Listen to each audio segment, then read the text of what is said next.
Hello students, good evening student. हमारी quadratic equation से संबंधित एक्सरसाइज 4.1 जो है वो लगातार जारी है और इसका ये पार्ट 4 है जो हम कराने जा रहे हैं।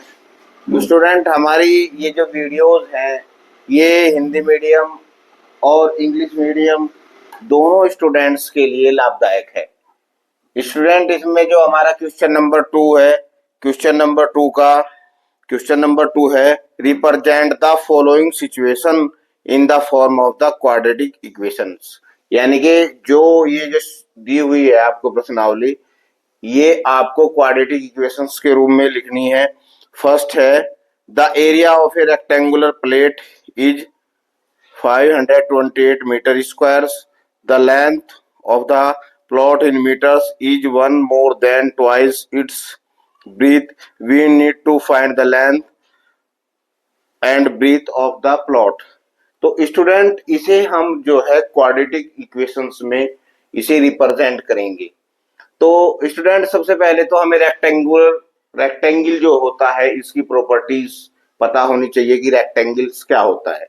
स्टूडेंट, ये एक रेक्टेंगल की शेप है जिसकी जो है फ्रंट की भुजाएं आपस में बराबर होती हैं, इसके आमने सामने की भुजाएं बराबर होती हैं, ये भुजा इसके बराबर होती है और ये भुजा इसके बराबर होती है और 90 डिग्रीज का एंगल्स होता है, 90 डिग्रीज का एंगल्स होता है। तो student, length breadth of plot is equal to X metre, यानी कि इसकी चौड़ाई जो है एक्स मीटर है और इसकी जो लेंथ है, लेंथ ऑफ द प्लॉट यानी कि इसकी ब्रेथ की दुगने से ट्वाइस से एक अधिक, यानी कि इसकी 2x + 1 मीटर्स। तो एरिया ऑफ रेक्टेंगल होता है हमारे पास लेंथ इंटू ब्रीथ या ब्रीथ इंटू लेंथ भी कह सकते हैं। आयत का क्षेत्रफल होता है लंबाई गुना चौड़ाई, हिंदी में आप लोग इसे ऐसे बोल सकते हैं।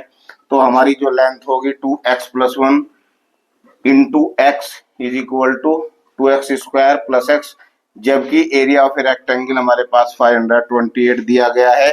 तो 2x² + के x - 528 is equal to 0। Student, ये हमारा आंसर हो गया। स्टूडेंट, आप देख रहे होंगे कि ये जो इक्वेशंस है ये ax² + bx + c = 0 के टाइप की है, इसलिए ये क्वाड्रेटिक इक्वेशंस है। आप लोग इसे क्वाड्रेटिक इक्वेशंस कहेंगे। अब हमारे पास है सेकंड पार्ट। क्या है स्टूडेंट? सेकंड पार्ट है the product of two consecutive positive integers is 306, we need to find the integers. यानी कि आप लोगों को कंसेक्यूटिव नंबर्स या कंसेक्यूटिव इंटीजर्स के बारे में पता होना चाहिए। कंसेक्यूटिव यानी कि जो लगातार होता है, जैसे 1 होता है, 1 के बाद 2 होता है, 2 के बाद 3 होता है, 3 के बाद 4 होता है। तो यानी कि इसका अर्थ ये हुआ कि एक जोड़ने पे उससे अगला इंटीजर्स हमें प्राप्त हो जाए, तो इसे बोलते हैं कंसेक्यूटिव इंटीजर्स। यानी कि दो लगातार क्रमिक पूर्णांक let the consecutive integers x and x + 1। यानी कि हमने बताया कि कंसेक्यूटिव इंटीजर्स होते हैं जैसे 1, 2, 3, 4। यानी कि 1 में आपने 1 जोड़ा तब 2 आया, 2 में आपने 1 जोड़ा 3 आया, 3 में आपने 1 जोड़ा 4 आया, 4 में आपने 1 जोड़ा 5 आया। यानी कि मेरे कहने का अर्थ ये है कि एक जोड़ने पे आपको नेक्स्ट कंसेक्यूटिव इंटीजर्स मिलता है। यानी कि let the consecutive integers and x + 1 it is given that the product, यानी कि इसकी प्रोडक्ट दी हुई है 306 यानी कि 306। अब हमारे पास इनकी प्रोडक्ट क्या होगी? x × x + 1 is equal to 306 यानी कि 306। x की आप लोगों ने मल्टीप्लाई की, x² + के x बराबर 306। आप 306 को इधर लाएंगे, एक साइड में लाएंगे, इसे पक्षांतरण करेंगे तो x² + के x माइनस के 306 = 0। तो स्टूडेंट, आप देख रहे होंगे कि ये भी ax² + bx + c = 0 के टाइप की है, इसलिए ये हमारी क्वाड्रेटिक इक्वेशंस है। अब हमारे पास क्या है पार्ट, इसमें हमारे पास सॉल्यूशन थर्ड है। सॉल्यूशन थर्ड क्या है कि Rohan mother's is 20 years older than him, the product of 3 age in years 3 years from now will be 360, we would like to find Rohan present age. तो स्टूडेंट ये एज के जो क्वेश्चन होते हैं ये मोस्ट इम्पोर्टेंट होते हैं और अक्सर कंपटीशन के एग्जामों में तो ये आते ही आते हैं। ये हमारे जो सॉल्यूशन है जो 10वीं 11वीं 12वीं के एग्जाम में भी ये जरूर आते हैं। तो student let Rohan says is x years, यानी कि हिज मदर सेज, उसकी माताजी की उम्र कितनी है।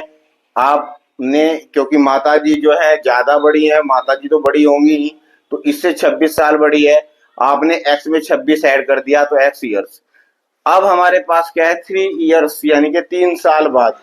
3 साल बाद स्टूडेंट यहाँ थोड़ा एज के क्वेश्चनों में एक बात समझनी जरूरी है कि यदि 3 साल बाद कह रहा हो तो वर्तमान एज में इतने साल जुड़ जाएंगे जितने साल वो आगे बढ़ा रहा है, और यदि वो पीछा कह रहा है कि 3 वर्ष पहले तो उसमें से वर्तमान एज में से घट जाते हैं। स्टूडेंट यदि किसी, अब मान लें मेरी उम्र 40 साल है, मेरी उम्र 40 ईयर्स है, मैं कहूँ कि 10 साल बाद मेरी एज क्या होगी, यानी कि अब हमारी वर्तमान उम्र 40 है तो 40 में आप लोग 10 जोड़ देंगे तो 50 हो जाएगी।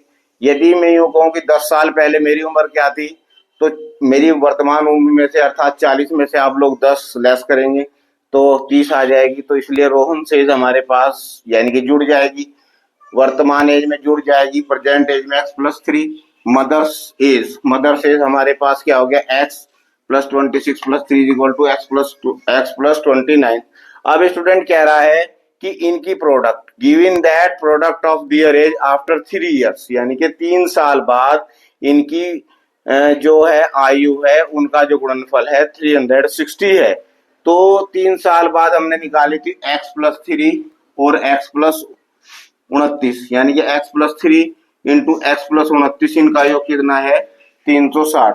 तो स्टूडेंट आप देखेंगे कि x की x में मल्टीप्लाई होगी तो x² आ गया, x की 29 में मल्टीप्लाई होगी तो 29x आ गया, फिर 3 की x में मल्टीप्लाई होगी तो 3x आ गया, प्लस 3 की 29 में मल्टीप्लाई होगी तो 87 = 3, 360। अब x², 29 और 3 कितने हो गए स्टूडेंट 32, 32x माइनस के प्लस के 87 है माइनस के 360 है, तो प्लस के 87 और माइनस के 360 में से आप लोग 360 में से 87 सब्ट्रैक्ट करेंगे तो आपके पास क्या आ जाएगा 273। तो स्टूडेंट आप देख रहे हैं कि x² + 32x माइनस 273 बराबर 0, जो कि आप देख रहे हैं कि ax² + bx + c बराबर 0 के टाइप की है। तो ये 0 के टाइप की है तो इसका मतलब ये होगा कि ये क्वाड्रेटिक इक्वेशंस होगी। तो स्टूडेंट जो हमारी ये प्रश्नावली है एक्सरसाइज 4.1 ये केवल इसी बात पे आधारित थी कि हम लोग क्वाड्रेटिक इक्वेशंस की पहचान कैसे करेंगे और क्वाड्रेटिक इक्वेशंस में किन्हीं संख्याओं को या किन्हीं प्रॉब्लम्स को आप लोग कैसे रिप्रेजेंट करेंगे। तो स्टूडेंट हमें उम्मीद है कि आप लोगों को ये बहुत अच्छी तरीके से समझ में आ गया होगा। जिन स्टूडेंट्स को पिछले क्वेश्चन देखने हो वो हमारी पिछली वीडियो जाकर के देख सकते हैं। स्टूडेंट हमारी वीडियो कंटिन्यू जारी रहेगी। अगर आप लोगों को हमारा मेथड्स अच्छा लग रहा हो तो आप हमें लाइक करें, फॉलो करें और सब्सक्राइब करें। Thank you.